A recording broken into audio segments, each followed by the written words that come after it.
नारायणीयं 40வது दशकं பூதனையின் மோக்ஷம். तदनुनन्दममन्दशुभास्पदं नृपपुरीं करदानकृते गतं समवलोक्य जगादभवत्पिता विदितकंससहायजनोद्यमः।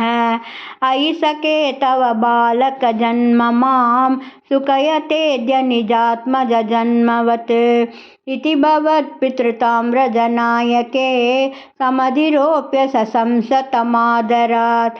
इह च सन्त्यनिमित्तशतानि ते कटकसीम्नि ततो लघुगम्यताम् इति च तद्वचसा व्रजनायको भवदपायभियादृतमाययौ।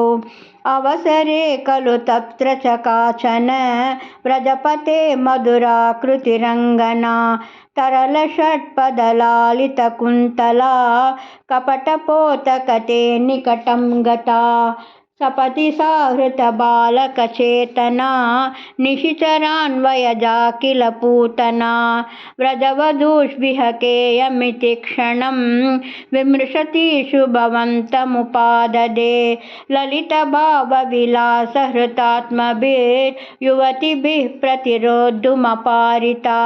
तनमसौ भवनान्तनिषेधुषी प्रददुषी भवते कपटात्मने समधिरुह्य ततङ्कमसङ्कित स्वमतबालकलोपनरोषितः महदिवाम्रफलं कुचमण्डलं प्रतिचुचूषितदुर्विषदूषितम् असुभिरेह समं दयति त्वयि तनमसौ तनितोपमनिस्वना निरपदद्भयदायि निजं वपुः प्रतिगता प्रविसार्य भुजाबुभौ भयदघोषणभीषणविग्रह श्रवणदर्शनमोहितवल्लवे व्रजपदे तदुरस्थलकेलनं ननु भवन्तमगृह्णत गोपिकाः।